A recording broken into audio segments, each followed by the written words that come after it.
त्याग। बहुत पुरानी बात है। किसी नगर में अजय नाम का एक नवयुवक रहता था। उसका इस दुनिया में कोई नहीं था। गरीब होने के कारण उसके पास अपने खेत भी नहीं थे। औरों के खेतों में वह दिन भर छोटे मोटे काम करता और बदले में खाने के लिए आटा चावल ले आता। घर आकर वह अपना भोजन तैयार करता और खा पी कर सो जाता। जीवन ऐसे ही संघर्षपूर्ण था और ऊपर से एक और मुसीबत उसके पीछे पड़ गई। एक दिन उसने अपने लिए 4 रोटियां बनाई। हाथ मुंह धोकर वापस आया तब तक 3 ही बची। दूसरे दिन भी यही हुआ। तीसरे दिन उसने रोटियां बनाने के बाद उस स्थान पर नज़र रखी। उसने देखा कि कुछ देर बाद वहाँ से एक मोटा सा चूहा आता है और एक रोटी उठाकर वहाँ से जाने लगता है। अजय तैयार रहता है। वह फौरन चूहे को पकड़ लेता है। चूहा बोला, भैया मेरी किस्मत का क्यों खा रहे हो? मेरी चपाती मुझे ले जाने दो। अजय बोला, तुम्हें ले जाने दो तो मेरा पेट कैसे भरेगा? मैंने पहले ही जीवन में बहुत परेशान हूँ। ऊपर से अब पेट भर खाना भी ना मिले तो क्या करूँगा?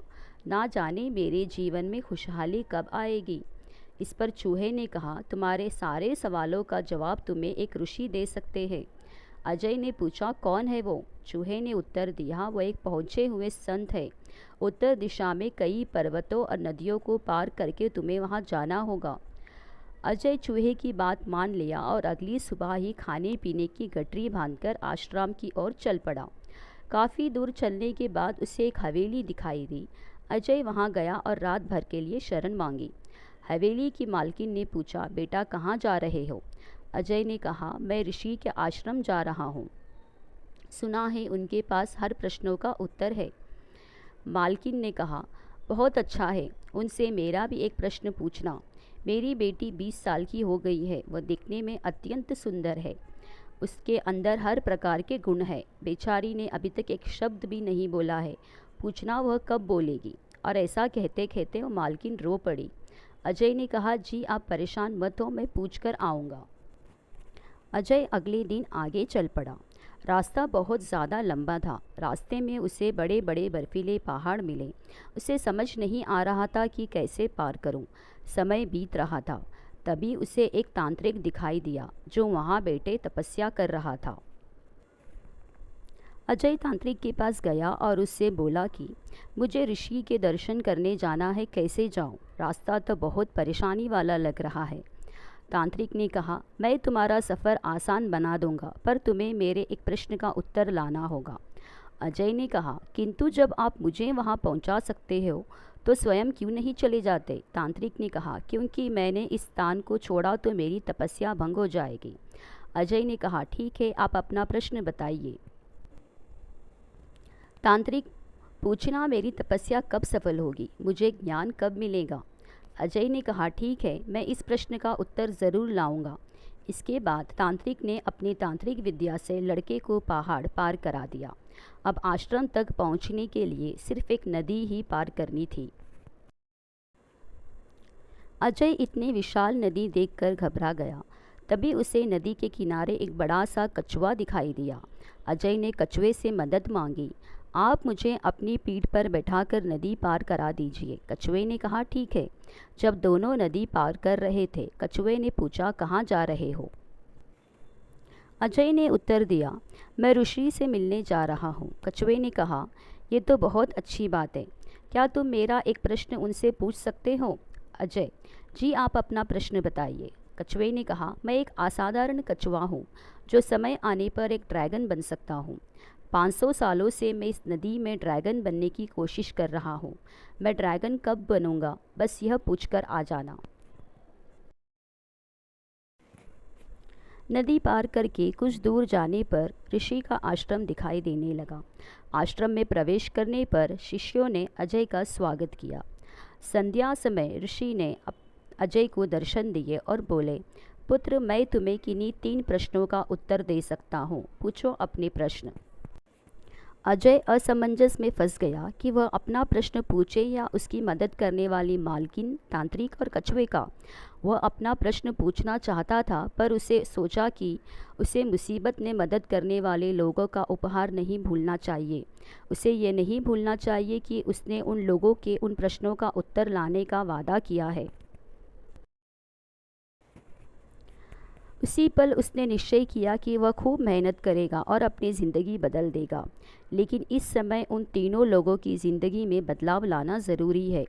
और यही सोचते सोचते उसने ऋषि से पूछा, हवेली की मालकिन की बेटी कब बोलेगी? ऋषि ने जवाब उत्तर दिया, जैसे ही उसका विवाह होगा वो बोलना शुरू कर देगी। अजय ने पूछा, तांत्रिक को मोक्ष कब प्राप्त होगी? ऋषि ने उत्तर दिया, जब वो अपनी तांत्रिक विद्या का मोह छोड़ उसे किसी और को दे देगा, तब उसे ज्ञान की प्राप्ति हो जाएगी। अजय ने पूछा, वह कछुआ ड्रैगन कब बनेगा? ऋषि ने उत्तर दिया, जिस दिन उसे अपना कवच उतार दिया वो ड्रैगन बन जाएगा। अजय ऋषि से उत्तर जानकर बहुत प्रसन्न हुआ। अगली सुबह वह ऋषि के शरण स्पर्श कर वहाँ से प्रस्थान कर गया। वापस रास्ते में कछुआ मिला। उसने अजय को नदी पार करा दी और अपने प्रश्नों के बारे में पूछा। तब अजय ने कछुए से कहा कि अगर तुम अपना कवच उतार दोगे तो तुम ड्रैगन बन जाओगे। कछुए ने जैसे ही कवच उतारा उसमें से ढेर सारी मोतियां झड़ने लगी। कछुए ने वो सारी मोतियां अजय को दे दी और कुछ ही पलों में ड्रैगन में बदल गया। उसकी खुशी का ठिकाना नहीं रहा। उसने फौरन ही अजय को अपने ऊपर बिठाया और बर्फीली पहाड़ियाँ पार करा दी। थोड़ा आगे जाने पर उसे तांत्रिक मिला। अजय ने उसे ऋषि की सारी बात बता दी। जब आप अपनी तांत्रिक विद्या किसी और को दे देंगे तो आपको ज्ञान की प्राप्ति हो जाएगी। तांत्रिक बोला, अब मैं कहाँ से किसे ढूंढने जाऊँगा? ऐसा करो, तुम ही मेरी विद्या ले लो। और ऐसा कहते हुए तांत्रिक ने अपनी सारी विद्या अजय को दे दी और अगले ही क्षण उसे ज्ञान की अनुभूति हो गई। अजय वहाँ से आगे बढ़ा और तांत्रिक से मिली विद्या के दम पर जल्दी ही हवेली पहुँच गया।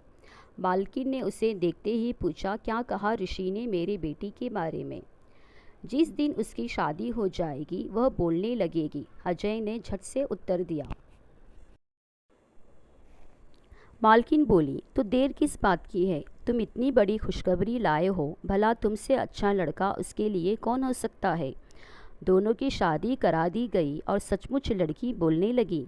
अजय अपनी पत्नी को लेकर गांव पहुंचा। उसने सबसे पहले उस चूहे को धन्यवाद दिया और अपनी नई हवेली में उसके लिए भी रहने के लिए एक जगह बनवा दी।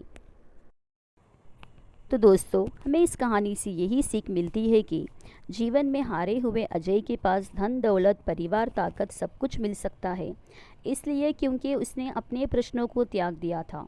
उसने खुद से पहले दूसरों के बारे में सोचा था। जब आप इस सेवा भाव से दुनिया की सेवा करेंगे और दूसरों के लिए अपनी इच्छा का त्याग करेंगे तो आपके भी जीवन में चमत्कार होगा और त्याग की ताकत से आपको भी जीवन की हर खुशी मिल जाएगी और यह जीवन में कामयाब होने का फॉर्मूला है। तो दोस्तों, आपको यह कहानी कैसी लगी कमेंट करके ज़रूर बताइए और आपको कहानी अच्छी लगी है तो लाइक करना बिल्कुल ना भूलें और ऐसे ही कहानियाँ सुनना आपको अच्छा लगता है तो मेरे इस चैनल को सब्सक्राइब करना बिल्कुल ना भूलें।